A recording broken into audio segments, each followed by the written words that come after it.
Hi, everybody. Grandma Sue here from Pontusi Community Church. I'm on my computer today instead of my phone because my phone won't do any videos. So, anyway, we're going to talk about math today. Uh, uh, Math was a real tough one for me, but I sent my older two kids to high school because they wanted to go, and their high school teacher thought that I was a math major. I flunked out math in high school. And I guess I probably pushed math really, really hard because I was homeschooling and I didn't know math and and I just so I really overdid it. But um, I have worked out a math program that I think works much better than uh, the textbooks. Um, I just kind of threw them all out, and I'll tell you why. Because when Mary Jo was in first grade, I had uh, her. I was doing everything all by the books. I I um, had her do her 0 pluses and her 1 pluses, and she did okay with that. But when she got into the 2 pluses, she couldn't figure it out. No way. And I was doing everything the book said to do. What is going on here? And at that time, I had a habit of walking every day for about 15, 20 minutes. And I was walking down the road, and I would pray while I was walking, and I was just really frustrated with it. And I said, God, what's going on here? Why can't she learn this? And I all of a sudden I heard smaller bites. Light went on. See that light above my head? I realized she was choking on too much information. I was trying to give her 10 math facts at a time, and she couldn't handle it. And I think that's what a lot of curriculum does to kids. I know I choked on it when I was a kid. I never did learn all my math facts. And that was the reason why later on I was so behind, even though I was pushed through, um, because you have to push kids through when you're in a grade system where there's, otherwise you got to hold them back, and that's, psychologically damaging and all that kind of stuff. So, um, uh, but I, so I started, I just did two. We started with two math facts. And when she learned those two, we added one more or two more a day. Okay. And if she went through them and say we had a set of 15 math facts and she missed three of them, I just made her write two of them. And I left the third one for later. And and she learned them and she did great. So math books, for the most part, there's a few of them out there that do a little bit better than others. Saxon Math is one that I've seen that does better than others, and I've heard that Life of Fred is pretty good. But um, they all are geared toward a group of kids, and um, what we need to do, what I wanted to do was gear it towards my kids. Okay, and so I developed this curriculum that's not a curriculum. Okay, so uh, it really actually curriculum is great for older kids, but younger kids choke on it. Okay, and when you get into algebra and geometry and stuff like that, textbooks are wonderful, but for younger kids, they need very little in the way of worksheets and lots in the way of games and you know uh, just fun stuff that they can do math and real math like measuring for uh, in baking, or cooking or whatever, or that kind of thing. Okay, they need real math and games. So I'm going to show you my math worksheets. I do have math worksheets that kids do every day. I'll start out with something like this. I don't know if you can see it or not. Okay. And I put 2 plus 3, and then I have them line it up like this, okay? And I want them to be able to see that there are 2 different ways that you can write it, okay? But at first, I don't do anything like this. We just work on memorizing the math facts. Um, uh, and little kids love to memorize. Older kids, it's not so fun. But little kids love to memorize. I remember one time, um, my older two, I had them drilling each other with flashcards. And my 3-year-old was sitting there, and uh, Spence put up a flashcard for Mary Jo, and Mary Jo said 7 plus 8 is, no, it was 6 plus 7. That's what it was. 6 plus 7. And she was trying to figure it out. And my 3-year-old says, 13. He'd been listening to it. Little kids love to do that. So, you could start after they've learned to count, start um, drilling them with math facts. Not anything. Don't go over.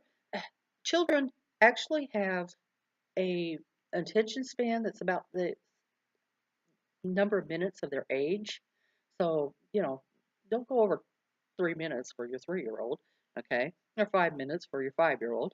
But you can do that. And then once they know their addiction facts, then you could start the math worksheets. Now, you see how many problems I have on this?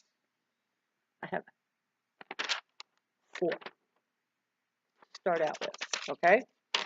And what I will do is I will put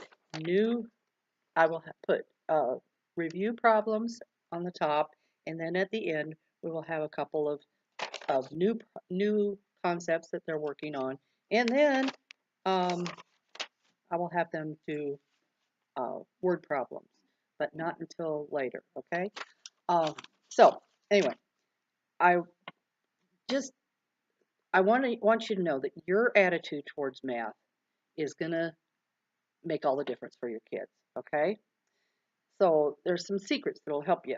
All right. First of all, you got to remember that there are millions and millions and millions of fully functioning adults in this world who never do a math problem without a calculator. Okay. And some of them don't even touch math. It's okay. If your kid's not getting it, don't worry about it. Okay. Um, Math is like riding a bicycle. Uh, you just don't really understand it until you do it. So what I do is I have the kids write it down, and while I'm telling them exactly what to write, and I will say, okay, now we're going to write 2 plus 3 equals, and have them write it, and then what does it equal? Okay, we're going to figure it out, and I'll show you a good way to figure it out after a while. But you don't be afraid to do the work for your kid. I mean, have them write it, but don't be afraid to do the work, because uh, after they've done it so many times, they're going to go riding off without you. Okay, so don't be afraid of that. Um, Another thing is that children's brains are like Jello. I tell Kathy all the time, it's okay, honey. You just got lost in the Jello. Um, they, they'll have something up there, and they'll be know it for weeks and maybe even months, and then all of a sudden poof, it's gone. You know, um, don't worry about it. Okay, we're gonna have to relearn this again. Okay, if you freak out, they're gonna freak out. Okay, so um, just keep just keep repeating, just keep repeating. They'll get it. Um, and if you aren't good at math, don't worry. I couldn't add 2 plus 2 when I started. I mean, I could, but not much more than that without a calculator when I first started teaching my kids. Okay, it was really bad. And remember that if you don't use it, you lose it. Okay, um, most adults don't use a whole lot of math unless they have something in their job that they're using math for. Okay, and they remember how to do that, but they don't remember that algebra that they took back in high school, you know, or the geometry, okay? Because if you don't use it, you lose it. when you really need it, you're going to learn it. My husband, um, uh, and my youngest son was really interested in farming, truck driving, all that kind of stuff. And my youngest son had a two-scale farm made with uh, cardboard and toy tractors and masking tape and twist ties. I still have a problem getting rid of twist ties today because he had so many of those used in that.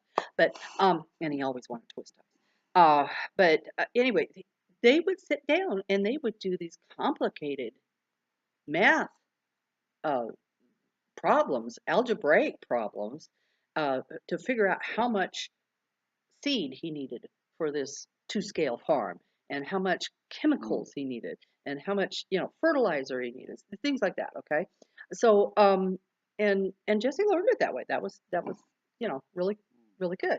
Okay, and but my husband says, when I was taking algebra in high school, I never thought I would use it, and I really didn't. He says really didn't use it or remember any of it until I got to where I was in managing the farm and I had to figure those things out. And so I went and looked up how to do it, and he did it.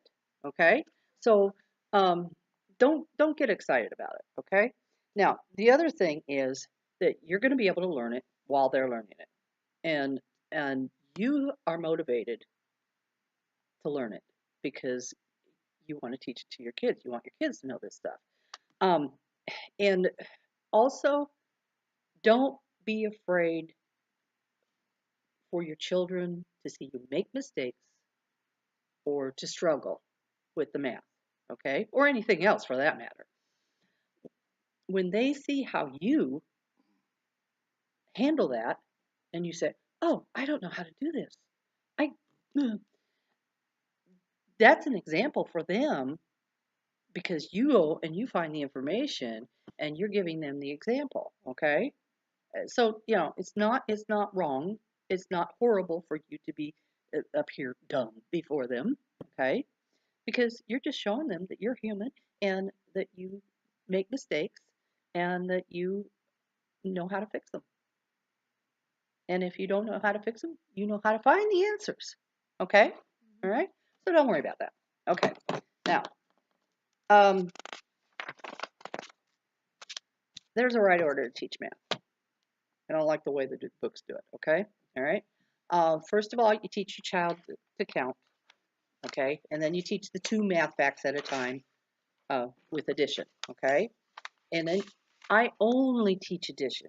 Most of the math books will do 3 weeks of addition and then 3 weeks of subtraction and and by the time they get done with the 3 weeks of subtraction, they've forgotten how to do the 3 weeks of the addition, and it just messes with them. I stick with addition only until they can add a column of four-digit numbers. Okay. By that time, they've really, really got that addition down, and they're not going to forget it. Okay. And then I will put on the top of my worksheet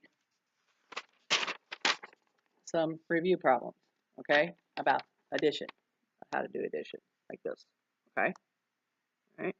And then after that, we'll go ahead and we'll start working on subtraction.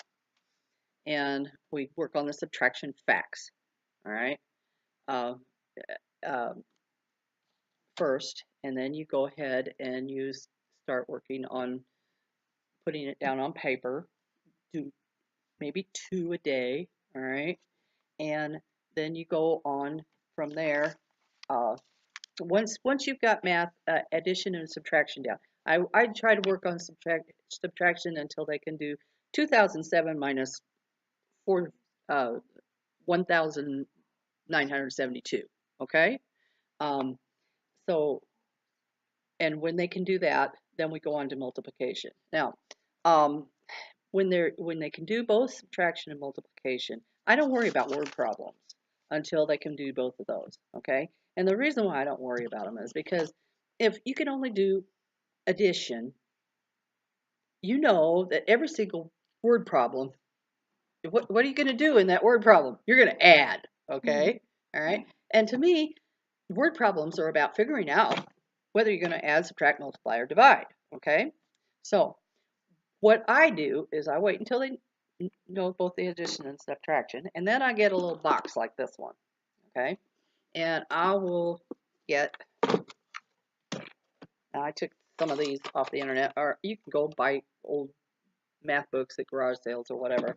I printed these off the internet, and I put I cut them out, and I'll put them in here, and I'll have them draw out maybe one a day, okay? When they're older, two, okay? And I help them figure out, okay, this one here, look.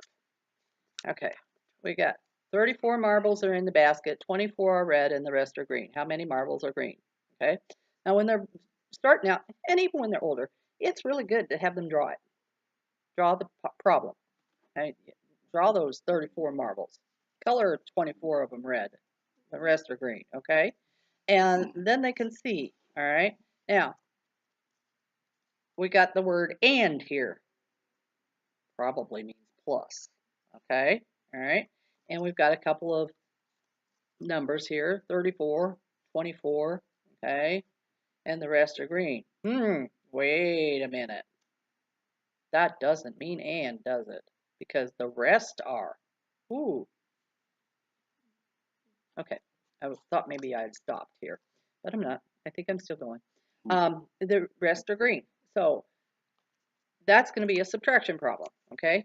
And I will go ahead and help them figure that out. I will have them draw it out, and then I will help them figure out how to write it down as an equation. Um, and I'll do several of them with them, telling them exactly what to do, okay, for several days. And then I'll say, hey, do you think you can figure out this one? If they can't figure it out, I help them.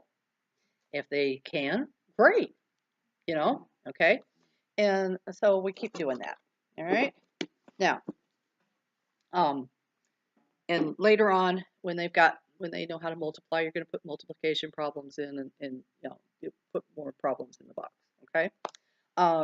Now, so you want to help them figure out what words might mean addition, what words might mean subtraction, and encourage them to draw it. Okay. Okay.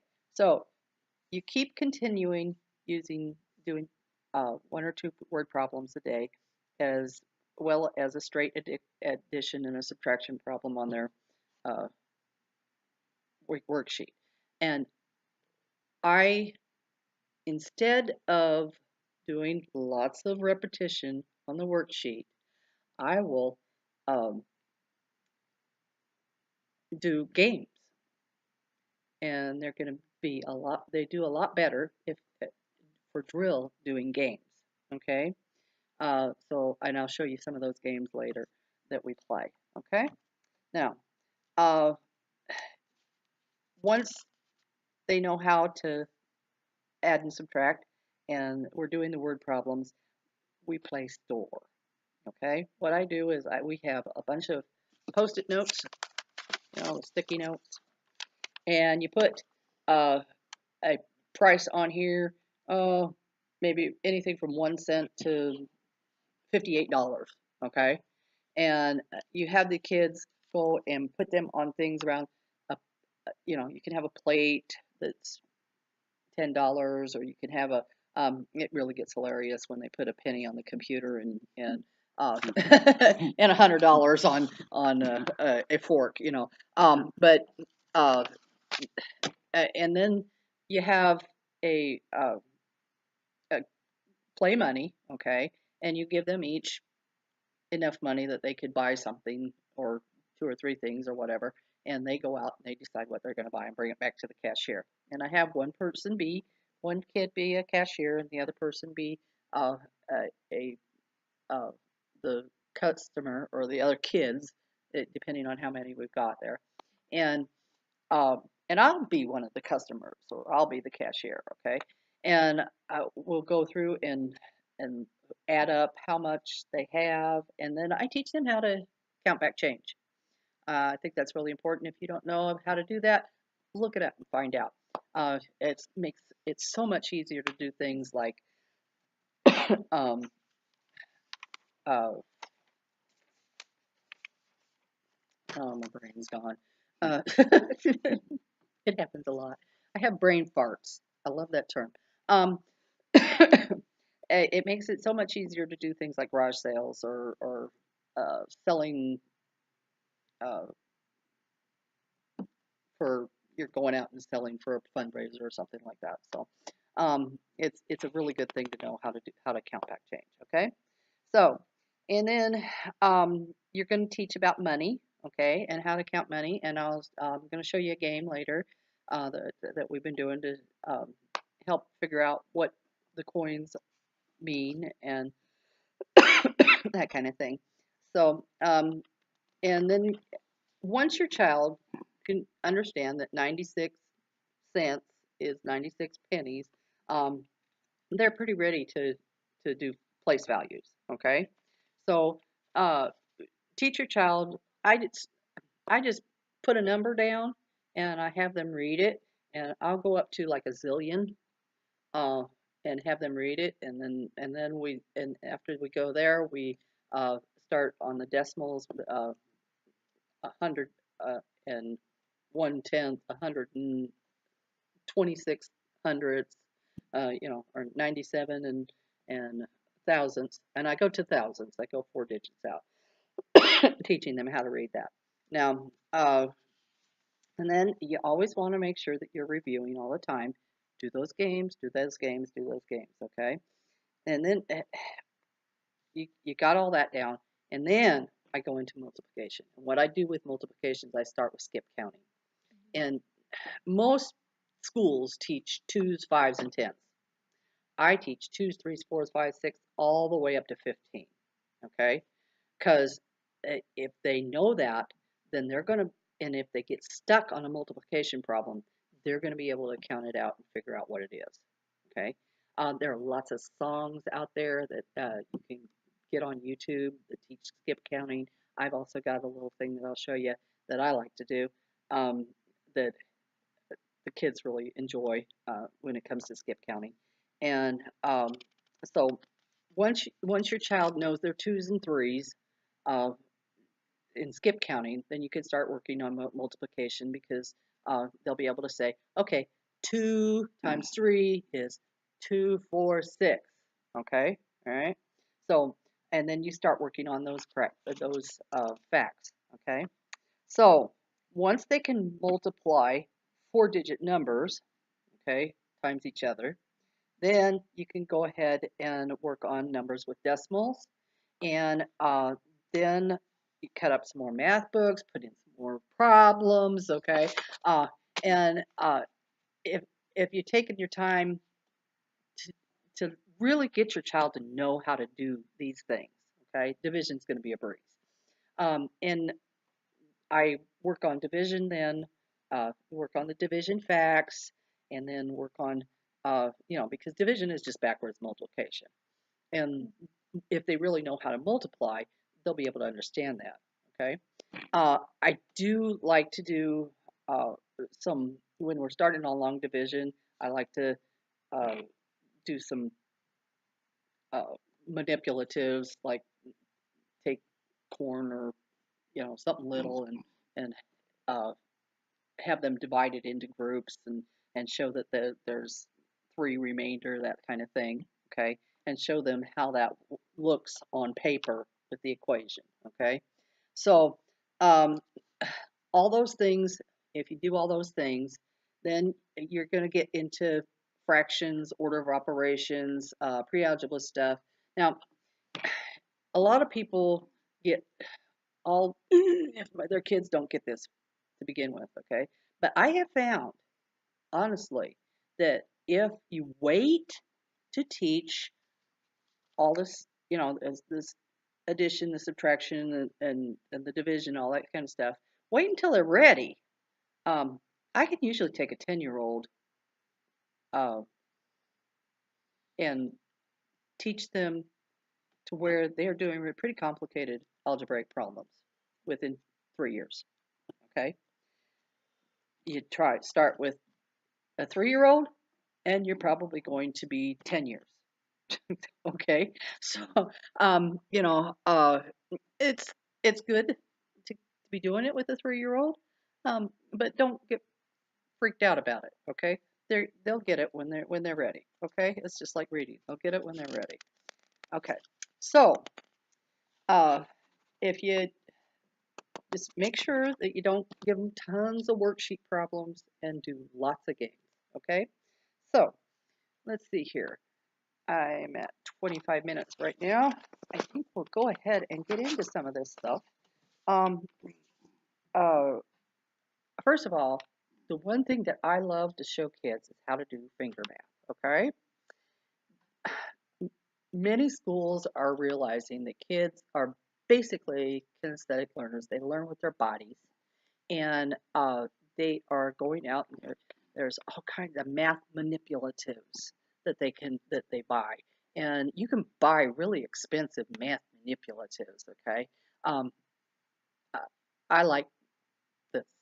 Okay, this is very inexpensive. They can take it wherever they're going. Let me get back here a little bit. Okay, all right. Now on your right hand, okay, you're going to put your palms down on the uh, table, and you're going to pull your fingers up. Okay, I've got it up here so that you can see what I'm doing. But uh, now on your right hand, you start with this finger. Okay, and you say 1, and you put it down on the table. 2, put it down on the table. 3, put it down on the table. 4, put it down on the table. And then you flip all these up and put your thumb down on the table, and that's 5. Okay, 6, down on the table, 7, down on the table, 8, down on the table, 9, down on the table, and then you flip this hand, your right hand up, put your left hand finger down, and that's 10. Okay, now you got 10, 20, 30, 40, 50, put the thumb down, 60, 70, 80, 90. Okay, so you teach them to count up to 100 like this first, and little kids love to do that. We when I had some of my grandkids when they were littler, uh, we had a little indoor mini trampoline, and they just absolutely loved to jump on that. And I would put my fingers up, and they were too little really to do this. You got to be 5 or 6 before you're able even to do this. But I would put my fingers up, and we would do 1, 2, and they would jump. Okay, and they were doing it in the air. 1, 2, 3. You know, not perfectly, but they were doing it, and they had a great time doing it.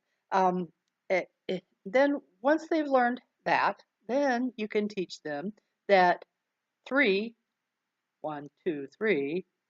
Put down the 3 on the table. Plus 4 is 1, 2, flip, 3, 4. Okay? All right? So they're able to figure it out. And subtraction is just the opposite. Okay? You just count backwards. And it takes some practice to do this. Even you'll have to practice. But if you teach them, you're teaching your kids, you're going to learn it, no problem. Okay? And then you're able to go, okay, we got 39, okay, on the table. Okay? And we're going to subtract 12. Okay, so we got to take away a 10 and 2 of these. Oh, I can look at that and say, oh, that's 27. All right? Because they're going to be able to identify the numbers. And you can get really fast at doing it that way. Okay? So that helps kids learn how to add and subtract. And then once they do the skip counting, okay, I can say, okay, 6 times 3 is 3. I'm going to put down my 6 first so I know where I'm going. Okay? Okay, 3, 6, 9, 12, 15, 18. Okay? So I can figure it out very easily. Okay? So uh, there's all kinds of finger math stuff on YouTube and stuff. Go and look at that too. That's about as far as I've gotten, but I know you can do a lot of stuff with it that I have never done. Okay. Now, I'll show you this. With skip counting, my kids just love to make these beads. All right. I don't have any in my house right now, but I do have a picture of one that we did. Okay. And what I do is I will put 2 of one kind of bead and then 1 of another kind of bead, and then 2 of another one kind of bead and 1 of another kind of bead. And what I'm going to have the kids do is I'm going to have them finger the beads. I'm going to say, okay, 1, 2. Okay. Whisper except for the last one. And the beads in between that are different help them to see that that's where they need to shout it out. Okay. 2, 4. Okay. And they're just counting the beads that are all the same, not the different ones that are in between. Okay. And then I get them to where once they've done that a few times, they're able to say, okay, this is 2, 4, 6. Okay. And we go all the way up to whatever times 10. Okay. 3 times 10 or 2 times 10 or whatever. And then I have them go backwards. Okay. 20, 18. Okay. All right. And they use this uh, beads as a manipulative to help them do it. And it's really, really fun. Okay. Now, I think I've showed you this before, and I'm going to show it to you again. Domino math. Domino math is awesome. Okay. Little kids can say, "Ooh, that's red or pink, and that's yellow." Okay, little ones, and then you get a little older ones, and they can count the dots. 1, 2, 3. 1, 2, 3, 4, 5, 6. Okay, and then you get a little older, and we can say, okay, 6 plus 3 is 9. All right, and then they get a little older, and you can say, okay, 9 plus 8 is 17. Okay, and they can count it if they need to, and they'll get to where they learn it. Okay, and then I have them, once they get to this point, I have them, once they get it where they're good at this point, I have them start writing down their score each time they pick up 2. And they have a place that they need to get to, or maybe we're going to go and we're just going to do the whole box. Right now, I used to have a huge box of these, and I don't know what happened to it, but I've only got a little one. So we go through the whole box now and see who gets the highest number. Okay. And then you can also multiply these. Okay. You can, I start out, we multiply 3 times 6. Okay. Um, and then when they are good at just 1, then we'll multiply these 2 together, and we'll also add them on our score sheet. Okay, and that keeps the adding and going there. You can also subtract. Take a number such as 100 and subtract each time that you get an answer. Okay, or maybe 1,000, whatever, and see who can get the lowest score, or see who can get to 0 the first. Okay, so that's one game that I just love for drill. You can also, there's also many apps that you can get that you can do on your phone, or that you can get on a computer. Uh, there's lots of sites out there that's got little games that kids can play. Make sure that you get the drill in games rather than the math worksheet. So, okay. Well, I've got some more stuff to tell you about games, but this has gone about long enough for today. Next week, I will finish up with the math on different activities and games that my kids have really enjoyed, and we will probably do a little bit of about high school and college, and I think we can probably finish up next week. I had said to begin with, I thought it was going to be 9 to 12 weeks, but like all things homeschooling, it just doesn't take as long as what you think it's going to take because you're, uh, yeah, used to school, which is highly inefficient. So, anyway, I will see you next week, and that'll probably be it for this series. Have a good day. Love you. Bye.